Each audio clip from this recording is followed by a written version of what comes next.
Desde el penthouse de 3 pisos en Brickell, Miami, se rendía a los pies de Javier, un tapiz de luces urbanas y aguas tranquilas que se extendía hasta donde alcanzaba la vista. Sin embargo, el panorama era tan impersonal como el resto del espacio. Muebles de diseño italiano, fríos al tacto, se distribuían con una precisión matemática sobre pisos de mármol pulido.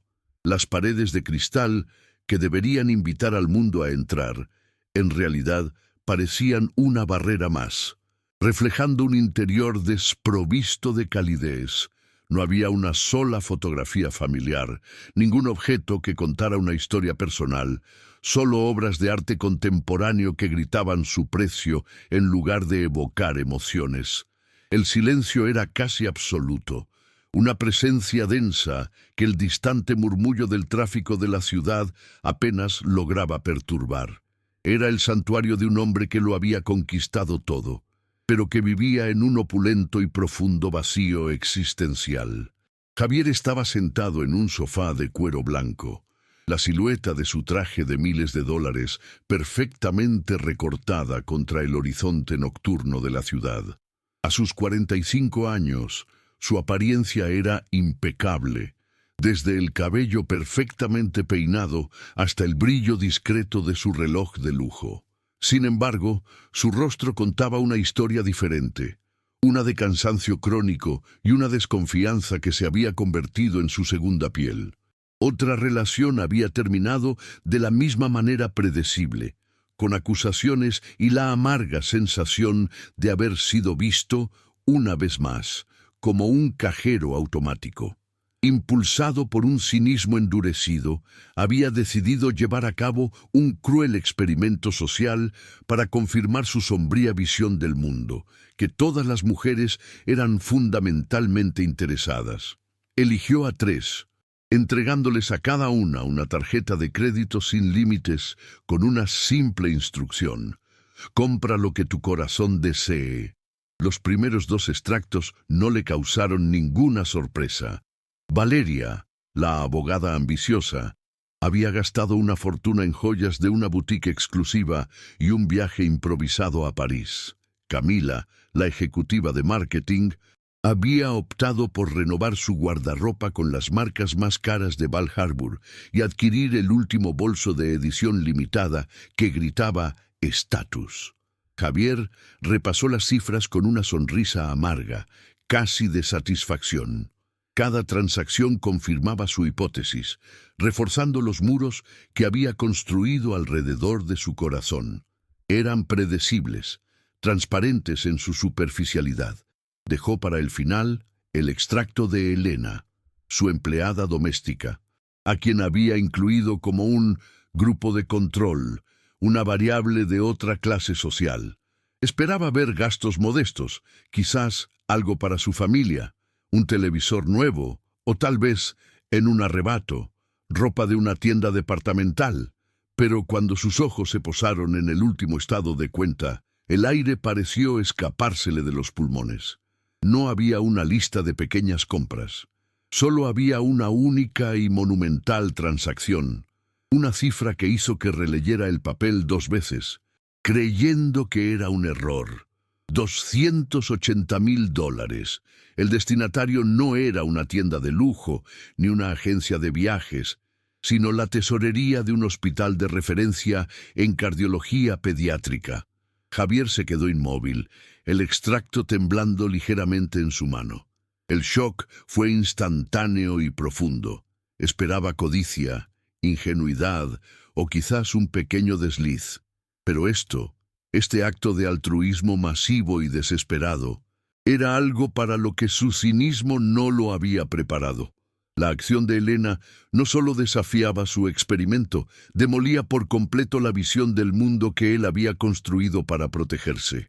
El llamado llegó a través del intercomunicador, con una formalidad gélida que no presagiaba nada bueno. Javier la esperaba en su oficina, un santuario de cristal y acero con vistas al océano que normalmente Elena solo limpiaba en su ausencia. El aire acondicionado estaba tan fuerte que le erizó la piel. Él no levantó la vista de inmediato, dejando que el silencio se estirara, denso y acusador. Sobre la inmensa mesa de caoba, un único papel blanco destacaba como una sentencia. Era el extracto de la tarjeta. Con un gesto lento, Javier lo deslizó hacia ella. No dijo una palabra. Simplemente tocó con el dedo la única cifra impresa. $280.000. El número parecía vibrar en la página. Un grito silencioso que llenaba toda la habitación y aplastaba el pecho de Elena con un peso insoportable, dejándola sin aire para defenderse. El mundo de Elena se encogió hasta convertirse en el latido frenético de su propio corazón. Un sudor frío recorrió su espalda, mientras sus manos, acostumbradas al trabajo duro, temblaban sin control. Imaginó las puertas de una cárcel cerrándose, el rostro decepcionado de su madre, el futuro de su hermano pequeño desvaneciéndose en la oscuridad. Las palabras se atoraron en su garganta, formando un nudo de pánico y vergüenza. Solo pudo susurrar un «lo siento», casi inaudible, una disculpa que sonaba patética incluso para sus propios oídos. Esperaba un estallido de furia, la humillación de un despido inmediato, la llamada a la policía. Se preparó para el impacto, encogiendo los hombros instintivamente, como si esperara un golpe físico que, de alguna manera, dolería menos que la fría decepción en los ojos de su jefe. Pero la rabia nunca llegó. En su lugar, Javier la miró con una intensidad desconcertante, una mezcla de incredulidad y una curiosidad casi clínica. Su voz, cuando finalmente habló, era baja y controlada, desprovista de la ira que ella anticipaba. «¿Por qué, Elena?», preguntó. No era una acusación, sino una pregunta genuina, cargada con el peso de un hombre que creía haberlo entendido todo sobre la naturaleza humana y acababa de encontrarse con una anomalía que desafiaba todas sus ecuaciones. Esa simple pregunta, desprovista de juicio, fue lo que finalmente rompió las compuertas de su miedo. La inesperada calma de Javier le dio el permiso que no sabía que necesitaba para contar la verdad, una verdad que era mucho más pesada que la deuda que había contraído. Con manos temblorosas, Elena sacó de su bolsillo una cartera gastada. De su interior extrajo una fotografía doblada y descolorida por el tiempo. En ella, un niño de unos 8 años sonreía a la cámara, aunque sus ojos delataban una fragilidad que la sonrisa no podía ocultar por completo. «Es mi hermano, Mateo», dijo, su voz quebrándose por primera vez. Le explicó sobre la rara y compleja cardiopatía congénita que lo consumía lentamente. El diagnóstico que les habían dado los médicos como una sentencia de muerte sin una intervención quirúrgica inmediata y costosísima. Describió la carrera contra el tiempo, las puertas que se cerraban, la desesperación que la había llevado a cometer un acto que sabía que podría costarle la libertad, pero que era la única oportunidad para salvar la vida de su hermano. La historia se derramó como un torrente, pintando un cuadro vívido de su realidad, tan lejana al lujo estéril de aquel penthouse.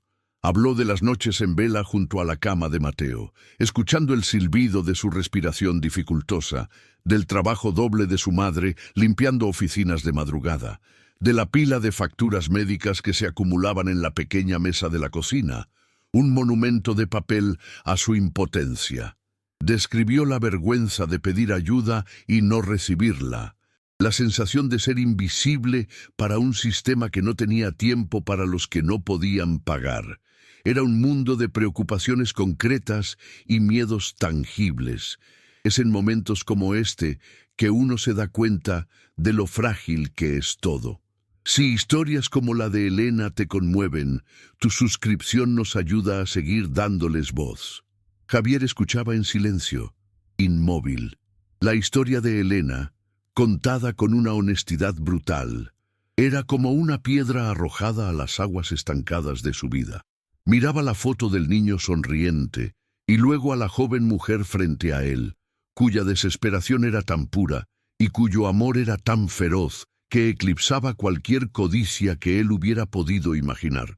Por primera vez en años, sintió que los muros de cinismo que había construido a su alrededor comenzaban a agrietarse. La transacción de $280,000 ya no era un dato en un experimento fallido. Era un acto de amor absoluto, un sacrificio desesperado que él, con toda su fortuna, nunca había sido capaz de comprender y mucho menos de realizar. En ese instante, la riqueza de su cuenta bancaria se sintió obscenamente vacía. «La deuda está perdonada», dijo Javier, y las palabras sonaron extrañas en su propia boca, como si pertenecieran a otro hombre. Pero no se detuvo ahí. Algo dentro de él, una parte que creía muerta y enterrada, lo impulsó a ir más allá. «Y yo me haré cargo de todos los gastos médicos de Mateo de ahora en adelante. El tratamiento, la recuperación, todo». Elena lo miró, sus ojos inundados en lágrimas, incapaz de procesar lo que estaba escuchando. No era solo el perdón, era la salvación. En ese momento, Javier no estaba simplemente cancelando una deuda, estaba invirtiendo en algo real, algo que el dinero por sí solo no podía comprar, la esperanza, y al hacerlo sintió un atisbo de un propósito que había perdido hacía mucho tiempo. Fue un pequeño acto de fe en un mundo que le había enseñado a desconfiar. Apoyar este canal con tu suscripción nos permite seguir creyendo y contando estas historias de redención. Sin embargo, tan pronto como las palabras salieron de su boca, sus demonios internos despertaron. Una voz fría y familiar le susurró al oído que todo era una farsa, una actuación magistral. Recordó a Valeria y sus lágrimas de cocodrilo, a Camila y sus promesas vacías. ¿Y si Elena era simplemente más inteligente, más paciente en su engaño? La duda era un veneno conocido, una armadura que lo había protegido durante años. Por un instante, se sintió un tonto, a punto de ser estafado una vez más por una historia bien contada. El miedo a ser vulnerable de nuevo era casi paralizante. Pero entonces miró a Elena, no a la empleada, no a la pieza de su experimento, sino a la mujer que tenía delante.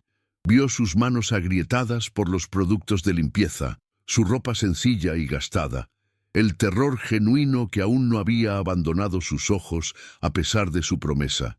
No había nada en ella que delatara a una estafadora. Solo había la cruda realidad de una hermana dispuesta a todo por su hermano. En ese momento, Javier tomó una decisión consciente. Decidió apagar la voz del cinismo y por primera vez en más de una década eligió confiar. No era una decisión lógica, sino un salto al vacío, un acto de fe en la humanidad de otra persona y en la suya propia. Al día siguiente, sin avisar, Javier fue al hospital. Lo que encontró allí disipó cualquier sombra de duda que pudiera quedar. Vio a Mateo, un niño pequeño y pálido conectado a un laberinto de tubos y monitores que pitaban suavemente. Vio a la madre de Elena, una mujer con el agotamiento grabado en el rostro, pero con una infinita ternura en la forma en que le ajustaba la manta a su hijo. No había lujo, solo el olor a antiséptico y la atmósfera cargada de miedo y esperanza que impregna las unidades de cuidados intensivos. La realidad era innegable y mucho más poderosa que sus sospechas. Allí, en el silencio de esa habitación de hospital, Javier sintió que su experimento social había terminado y que uno nuevo, mucho más importante, acababa de comenzar. La noticia de la repentina generosidad de Javier no tardó en extenderse por los círculos elitistas de Miami, pero fue distorsionada en el camino. Valeria y Camila, heridas en su orgullo y consumidas por la envidia, se encargaron de tejer una narrativa tóxica. Elena pasó de ser invisible a ser el centro de rumores maliciosos. Era una manipuladora, una estafadora que se había aprovechado de la soledad de un hombre rico y vulnerable.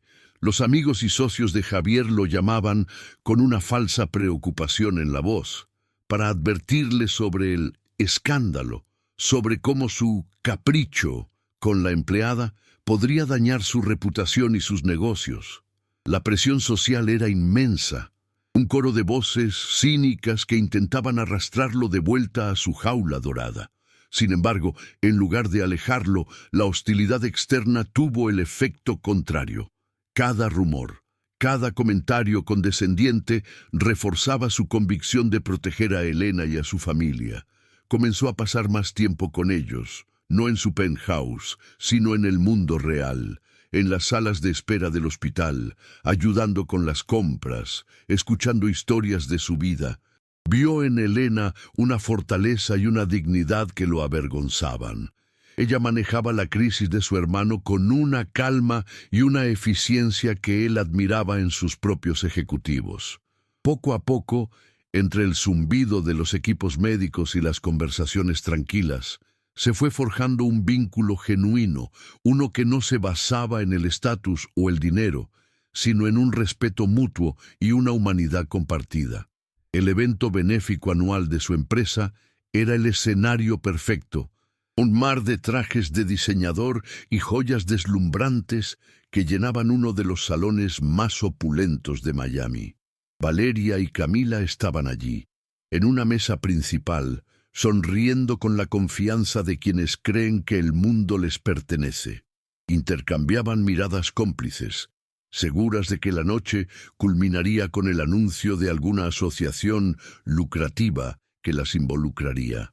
Mientras tanto, casi invisible en su uniforme de servicio, Elena se movía entre los invitados, rellenando copas de champán con una eficiencia silenciosa, su mente a kilómetros de distancia, en la habitación del hospital donde Mateo se recuperaba.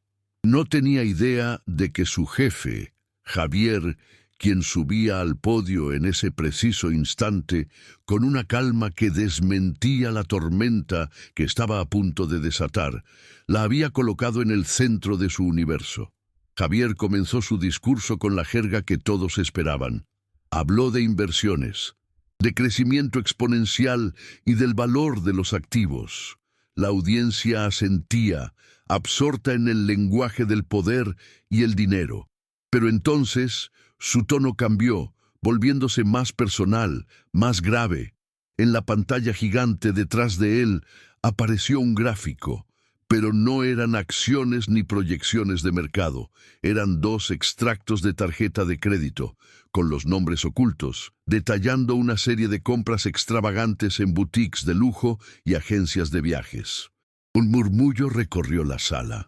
Valeria y Camila se pusieron rígidas, el color desapareciendo de sus rostros, al reconocer sus propios patrones de gasto expuestos anónimamente para que todo su círculo social los juzgara. La humillación fue un veneno lento que comenzó a extenderse por sus venas, paralizándolas en sus asientos, y entonces la pantalla cambió de nuevo. El carrusel de gastos frívolos fue reemplazado por una sola línea, una transacción de $280,000 a la tesorería de un hospital pediátrico.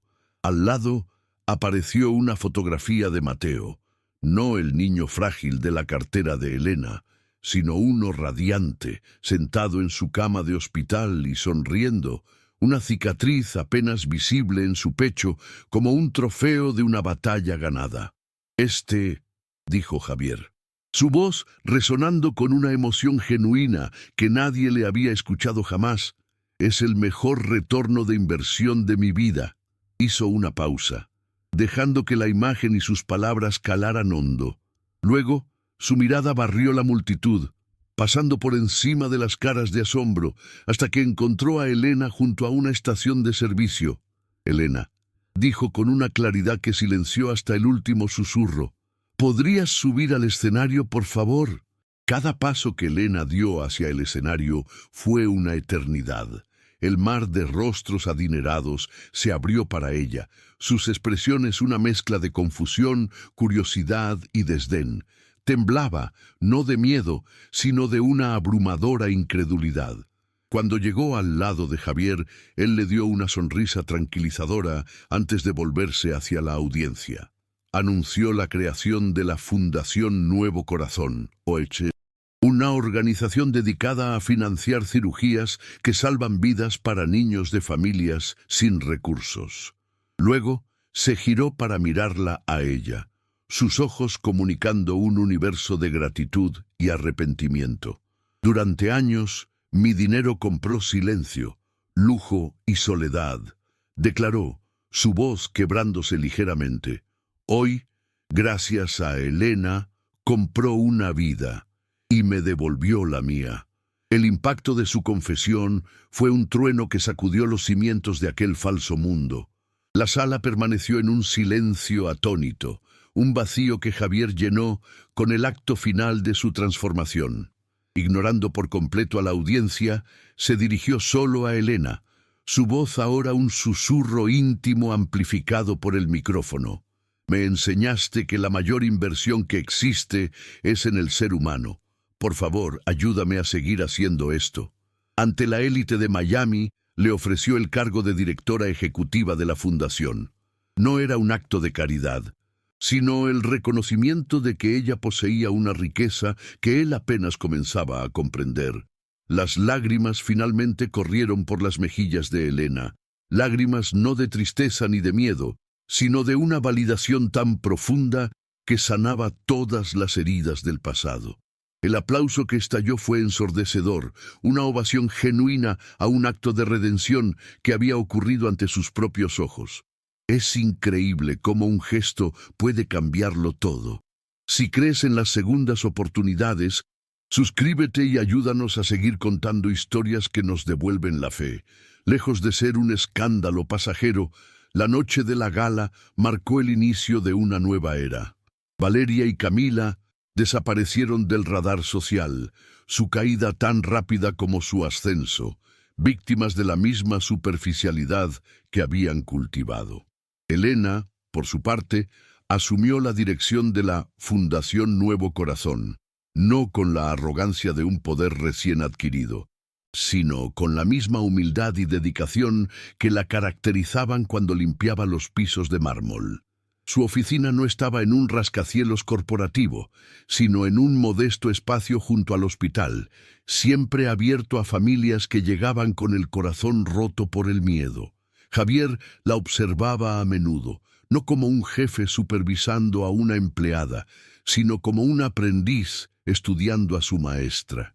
Aprendía de su compasión, de su incansable capacidad para ver a la persona detrás del expediente médico, y en cada vida que salvaban, él sentía que una parte de su propia alma se reconstruía.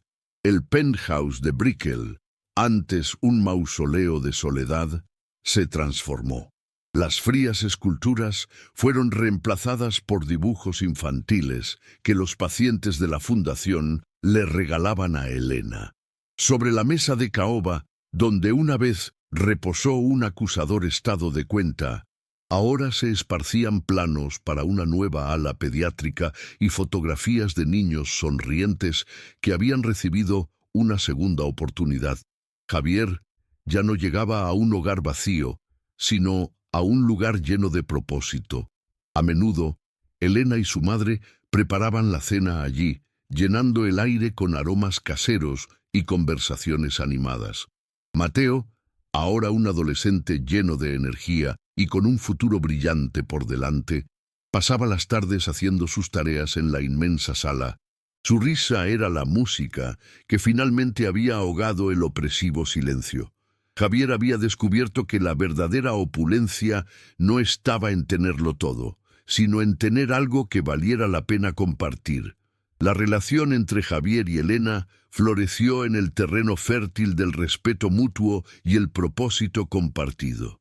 No fue un romance de cuento de hadas, sino la construcción paciente de una confianza inquebrantable. Se convirtieron en socios, en confidentes, en la familia que ambos, por distintas razones, habían anhelado. Él le enseñó sobre finanzas y gestión, dándole las herramientas para que su compasión tuviera un impacto a gran escala. Ella le recordó cómo sentir, cómo conectar, cómo encontrar la alegría no en las cifras de una cuenta bancaria, sino en el latido saludable del corazón de un niño. Juntos, demostraron que la generosidad no era un acto de caridad, sino una inversión en la humanidad, el único activo cuyo valor nunca dejaba de crecer y que pagaba dividendos de felicidad pura, algo que ningún mercado financiero podía ofrecer. 2 años después, en la inauguración de la nueva ala pediátrica del hospital, Javier tomó la mano de Elena mientras observaban a un grupo de niños jugar en un jardín recién plantado. Su sonrisa, ahora, era genuina, libre del peso del cinismo que una vez lo definió. Ya no veía el mundo como un lugar lleno de gente que quería algo de él, sino como un lugar lleno de gente a la que podía dar algo. La historia de su cruel experimento social se había convertido en una leyenda urbana en Miami. Un relato de cómo un acto desesperado de amor de una hermana había salvado no solo una vida, sino dos. Su viaje nos recuerda que incluso en la más profunda oscuridad, una sola acción de bondad puede encender una luz que ilumina el camino para todos. Gracias a tu apoyo, podemos seguir compartiendo estas chispas de esperanza que nos demuestran que siempre vale la pena creer en las personas.